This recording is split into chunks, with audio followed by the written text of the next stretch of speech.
नमस्कार। बिहार लोक सेवा द्वारा आयोजित होने वाली प्रधान शिक्षक एवं हेडमास्टर परीक्षा के प्रैक्टिस सेट पर हम चर्चा कर रहे हैं। प्रैक्टिस सेट 2 पर आज चर्चा करेंगे और उत्तरों को हम व्याख्या सहित समझने का प्रयास करेंगे।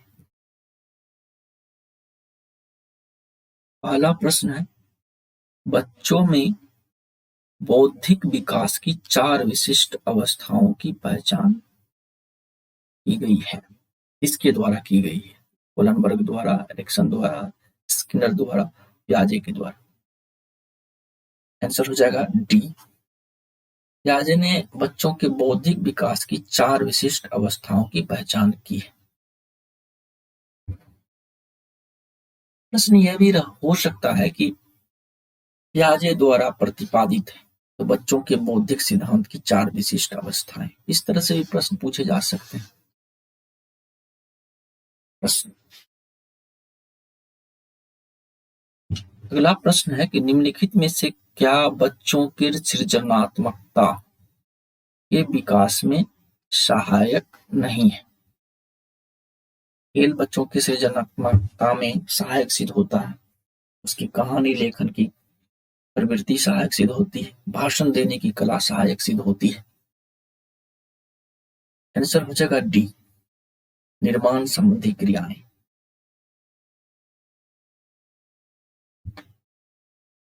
बाल विकास परिणाम है। बच्चों के विकास पर वंशानुक्रम एवं वातावरण दोनों का प्रभाव दिखाई देता है। यदि उत्तर के चॉइस पे जाएं तो वंशानुक्रम तथा वातावरण की अंतःक्रिया, इसका भी प्रभाव दिखाई देगा। इसमें से सबसे उपयुक्त आंसर होता है सी, वंशानुक्रम तथा वातावरण की अंतःक्रिया का प्रभाव बच्चों पर सबसे अधिक दिखाई देता है। ना कि ये जानना है कि बच्चों के विकास को वंशानुक्रम भी प्रभावित करती है, बच्चों के विकास को वातावरण भी प्रभावित करता है, लेकिन दोनों का संयुक्त प्रभाव दोनों का बच्चों के विकास पे दिखाई देता है। और आंसर में जो चॉइस है उसके हिसाब से आंसर सी हो जाएगा। अगला प्रश्न है, वाइगोत्स्की के सिद्धांत में विकास के निम्नलिखित में से किस पहलू की उपेक्षा की गई? वाइगोत्स्की ने अपने सिद्धांत में सामाजिक कारकों, सांस्कृतिक कारकों, भाषा को महत्वपूर्ण माना, लेकिन उन्होंने जैविक कारक को महत्वपूर्ण नहीं माना। यानी वंशानुगत कारक विकास को प्रभावित करता है, इस बात से वाइगोत्स्की सहमत नहीं थे। इसीलिए इसका आंसर हो जाएगा सी। अगला प्रश्न है कि प्राकृतिक पोषण विवाद निम्नलिखित में से किससे संबंधित है? और इस बात का संबंध है आनुवांशिकी एवं वातावरण से। कक्षा में एक छात्र देर से आता है, आप क्या करेंगे? उनके अभिभावकों को सूचित करेंगे कि आपके बच्चा देर से स्कूल पहुंच रहा है, या आप उसे दंड देंगे? देर आने की कारण जानने की चेष्टा करेंगे, उन पर कोई ध्यान नहीं देंगे। तो छात्र केंद्रित शिक्षा में बालक सर्वोपरि होता है, और इस हिसाब से देखें तो उनके देर से स्कूल आने के कारणों की आप जानने का प्रयास करेंगे और उन कारणों के समाधान का भी प्रयास करेंगे। इस ऑप्शन में सी आंसर सही होगा। शिक्षक के लिए बाल मनोविज्ञान का ज्ञान आवश्यक है। क्यों? यह बच्चों को अनुशासित बनाने में सहायता करता है। परीक्षा के परिणाम में उन्नति होती है। यह बच्चों के अभिप्रेरित करने के सुविधाजनक तरीका बन जाता है। डी, यह बच्चों के व्यवहार को समझने में शिक्षक की सहायता करता है। स्वाभाविक है कि बच्चों के व्यवहार को समझे बिना आप शिक्षण क्रिया को आगे नहीं बढ़ा सकते हैं। इसका आंसर हो जाएगा डी। बच्चों को अनुशासित बनाने में सहायता करता है। तो बच्चों बाल मनोविज्ञान के अंतर्गत बच्चों के व्यवहारों को समझना और उन व्यवहारों को समझ करके उनके हिसाब से उनका निराकरण करना सर्वोपरि माना गया।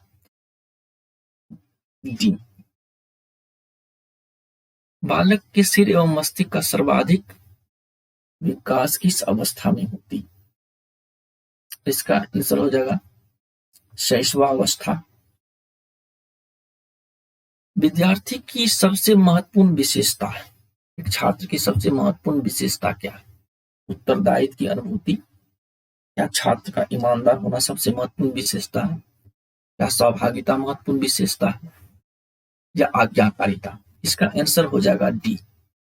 आज्ञाकारिता कहता है कि बच्चों के व्यवहार में सामाजिक प्रभाव का एक रूप है जिसमें एक व्यक्ति स्पष्ट निर्देशों या किसी प्राधिकारिक व्यक्ति के आदेशों का पालन करता है और यह गुण बच्चों में होना अनिवार्य है।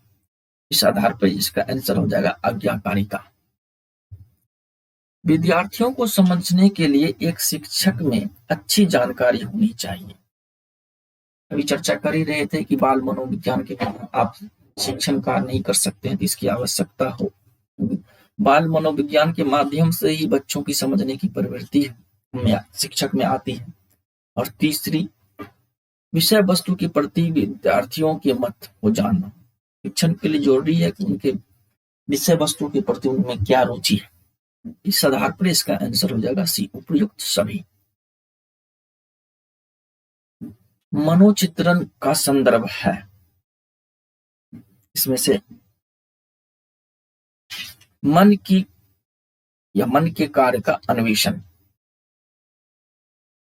इसकी व्याख्या करते हैं तो छात्र स्वयं करके सीखने की प्रवृत्ति का विकास हो, छात्र में स्वयं करके पढ़ने विकास होता है, छात्र क्रियाशील रहते हैं, इससे अर्जित ज्ञान अस्थायी होता है।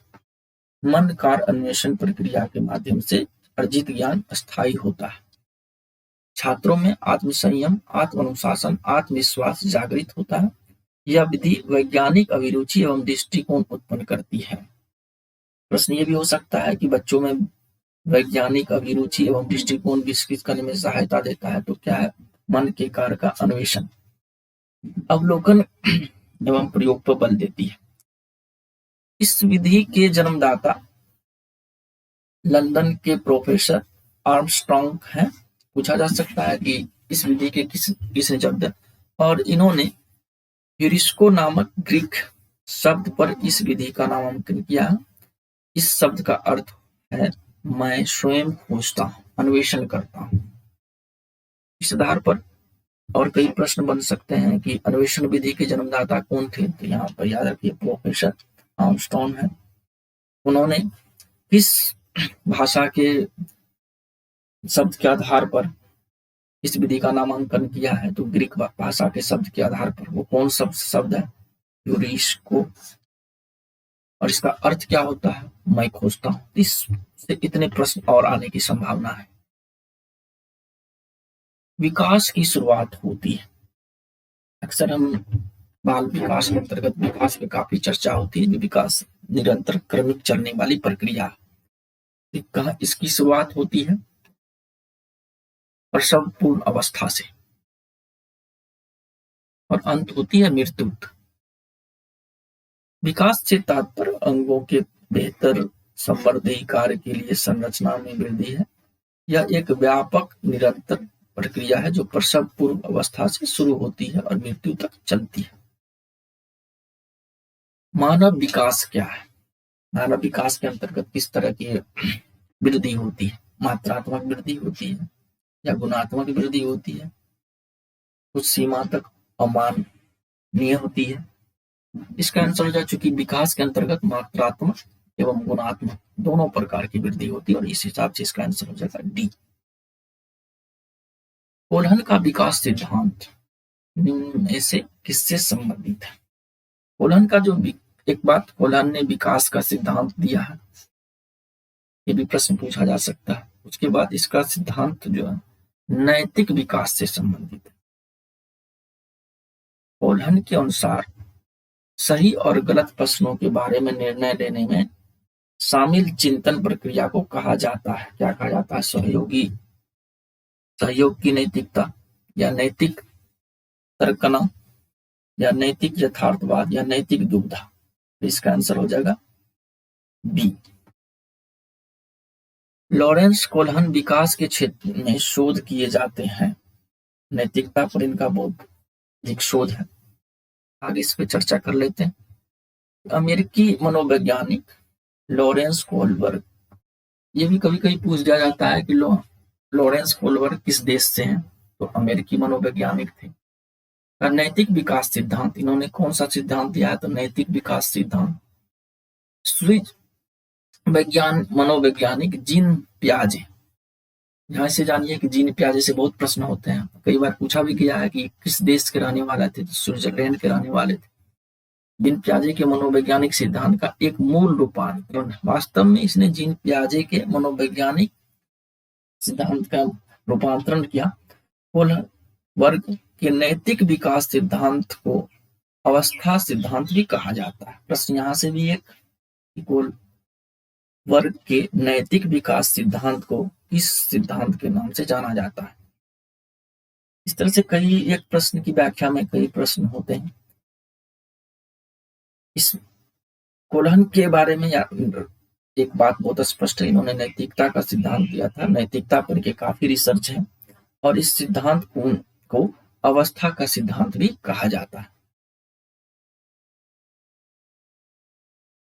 नैतिक व्यवहार जन्मजात, इनका कहना है कि नैतिक व्यवहार जन्मजात नहीं होता, बल्कि इसे सामाजिक परिवेश से सीखा जाता है या अर्जित किया जाता है। इस सिद्धांत के अंतर्गत कोहलबर्ग कहते हैं कि सामाजिकरण की प्रक्रिया के दौरान बच्चों में नैतिकता का विकास होता है। एक बच्चा दूसरे बच्चों की तुलना में तेजी से सीखता है या उसमें तेजी से सीखने की प्रवृत्ति पाई जाती है, किस वजह से होता है? सामाजिक अंतर से, पारिवारिक प्रभाव की वजह से, व्यक्तिगत भिन्नता की वजह से, या फिर आर्थिक वजह से? और इसका उत्तर हो जाएगा व्यक्तिगत भिन्नता। व्यक्तिगत भिन्नता की वजह से ये प्रवृत्ति देखी जाती है कि एक बच्चा दूसरे बच्चों के तुलनात्मक रूप से अधिक सीखते हैं। और इसकी व्याख्या करते हैं स्किनर। स्किनर के अनुसार व्यक्तिगत भिन्नताओं में संपूर्ण व्यक्तित्व का कोई भी ऐसा पक्ष सम्मिलित हो सकता है जिसे मापन किया जा सके। परिणामतः औसत समूह से मानसिक शारीरिक विशेषताओं के संदर्भ में समूह के सदस्य के रूप में भिन्नता या अंतर को व्यक्तिगत भेद कहते हैं। मतलब एक समूह के अंतर्गत आने वाले बच्चे उस समूह से अलग कुछ सीख पाते हैं, कुछ अतिरिक्त सीख पाते हैं, उससे व्यक्ति भिन्नता कहते हैं। और यही व्यक्ति भिन्नता एक छात्र को दूसरे छात्र से अलग भी करती है। बालक के निम्न में से कौन सा सामाजिक संपर्क का स्रोत सबसे प्रारंभिक और अधिक चलने वाला? एक बालक का सामाजिक संपर्क, यानी यहाँ पर क्वेश्चन ये भी होता है कि एक बालक की सामाजिकरण की प्रक्रिया सबसे पहले कहाँ से आरंभ होती है?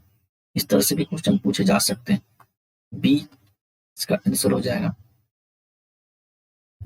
फिर है कि 0 से 6 वर्ष की आयु कहलाती है शैशवावस्था कहलाती है। उसके बाद बाल्यावस्था की शुरुआत होती है, ये 6 से 12 वर्ष तक चलती है। और किशोरावस्था जो 12 से 18 वर्ष के बीच की होती है। बालक के जन्म से लेकर के 6 वर्ष तक की आयु को शैशवावस्था या शैशव काल कहते हैं। इस अवस्था में बालक पूर्ण रूप से पराश्रित होता है, अर्थात दूसरे पर निर्भर होता है। तो क्वेश्चन यहाँ से ये भी पूछे जा सकते हैं कि वो ऐसी कौन सी अवस्था है जिसमें बालक पूर्ण रूप से आश्रित होता दूसरे पर? ये इसका आंसर हो जाएगा शैशवावस्था। अगला प्रश्न है, मिथ्या परिपक्वता का काल कहा जाता है? आंसर है बी बाल्यावस्था। मिथ्या परिपक्वता एक चरण को संदर्भित करता है जिसमें एक बच्चा उन लोगों की तरह कार्य करने की कोशिश करता है जो उससे अधिक उम्र के हैं।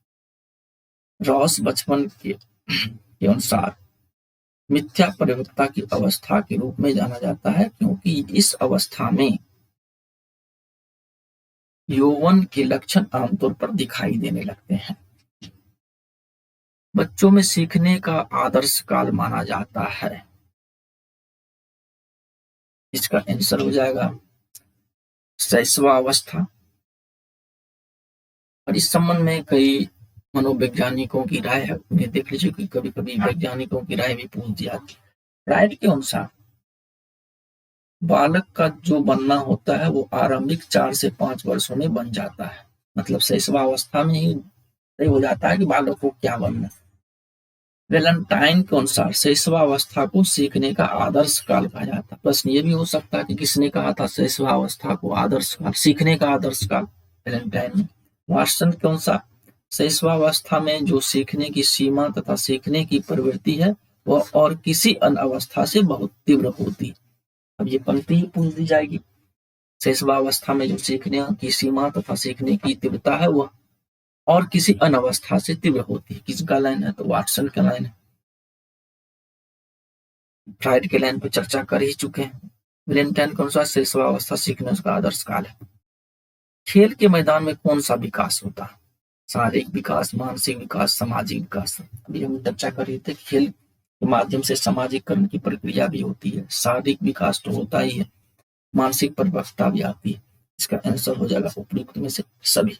अगला प्रश्न है, बच्चों के सामाजिक विकास में डैश का विशेष महत्व है। आंसर है खेल। बाल साहित्य से अधिक बच्चों के सामाजिक मानसिक विकास में खेल की भूमिका होती है। मानवीय मूल्य, भावनात्मक विकास, धैर्य, अनुशासन, मित्रता, सहयोगी, ईमानदारी, प्रतिस्पर्धा, नेतृत्व जैसे गुणों का विकास बालक बालिका में खेल के माध्यम से सहज तरीके से होता है। अब यहाँ से प्रश्न पूछा जा सकता है कि धैर्य, अनुशासन, मित्रता, सहयोग, ईमानदारी, प्रतिस्पर्धा जैसी भावनाओं का विकास बच्चों में किन माध्यमों से सबसे अधिक होता है? तो इसका आंसर हो जाएगा खेल। समान आयु वर्ग के बालक बालिकाओं में बौद्धिक स्तर के विकास भिन्न भिन्न होता है। यह कथन है हरलॉक का। शिक्षा मनुष्य में अंतर्निहित क्षमताओं का परिपूर्ण में विकास करते हैं। यह कथन किसका है? यह कथन है स्वामी विवेकानंद का। इस तरह से आज के प्रैक्टिस सेट को यही समाप्त करते हैं। ये प्रैक्टिस सेट का सिलसिला आगे लगातार जारी रहेगा। प्रधान शिक्षक या हेडमास्टर परीक्षा के लिए समान अध्ययन के लिए हम विस्तार से चर्चा करते हैं अपने YouTube channel BPSC with Vikrant sir पर। हालांकि ये कंपटीशन के लिए चैनल है, लेकिन यहाँ पे जो समसामयिकी की चर्चा होती है या फिर अन्य विषयों की चर्चा होती है वो काफी विस्तार से होती है और ये आपके परीक्षा में भी सहायक सिद्ध हो सकती है। आप इस चैनल को सब्सक्राइब कर सकते हैं। इस तरह हमारा प्रैक्टिस सेट का श्रृंखला आगे भी जारी रहेगा। प्रयास करते हैं कि जो कुछ ऑब्जेक्टिव टाइप के, विशेषकर समान अध्ययन से जुड़े हुए ऑब्जेक्टिव टाइप के प्रैक्टिस सेट पर भी इस चैनल पर चर्चा को आरंभ करें।